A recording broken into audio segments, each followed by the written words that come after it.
Sloane wove her fingers in my hair and pulled. I took one more lick and looked up at her. "You urging me on or want me to stop?" "Both," she groaned. "But I don't want whatever is going to happen between us to be in a car in a parking garage." "Me either."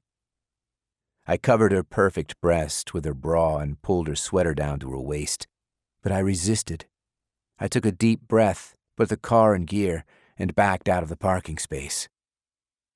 Sloane didn't look at me once during our drive from the airport to her friend's apartment. "Should I look for a place on the street?"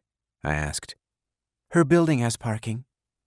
"What is she, a millionaire?" Parking places in Boston went for more than some people paid for a house. To have an apartment in a building where parking was included was like winning the damn lottery. She turned to me and smiled, which was exactly what I'd been hoping for. "Her father owns the building, so yeah, I guess you could say she's worth a lot of money." "No roommates?" "No roommates. And she won't be back for a couple more weeks. I'm kind of house-sitting." I couldn't think about that. The idea that I might be able to keep Sloane in bed for days on end was far too appealing. She pointed to a driveway and pulled a remote out of her bag. The gate opened. "It's that spot," she said, motioning to the one closest to the elevator. I parked, got out, and walked around the back of the car to open her door. I held my hand out to her, and she took it. "Sloane?" She put her arms around my waist and pulled me against her. "No more talking, Tackle." I didn't want to talk. Talking led to conversations and questions, too many of which I didn't want to answer. They would come, of course, the questions. I might talk big, but it didn't change the fact that I was a 26-year-old virgin. I knew Tackle well enough that I doubted he'd ask me why outright, at least not at the moment. My hand shook as I reached out to press the call button for the elevator.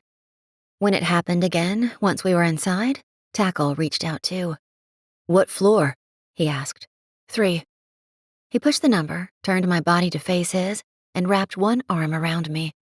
"Sloane, am I making you uncomfortable?" "No." He put his fingertips on my chin and kissed me.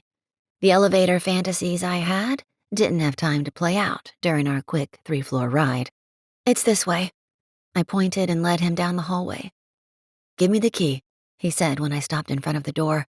My friend kept the blinds closed in the apartment, so it was dark when we walked over the threshold. I would have preferred to keep it that way, but Tackle found a light switch and turned it on. Before I could ask again if I was uncomfortable, I launched at him. When I practically knocked him over, I realized I may have been too eager. "Oh my God, did I hurt you?" He laughed, steadied himself, lifted me in his arms, and carried me down the hallway, kissing me breathless as we went.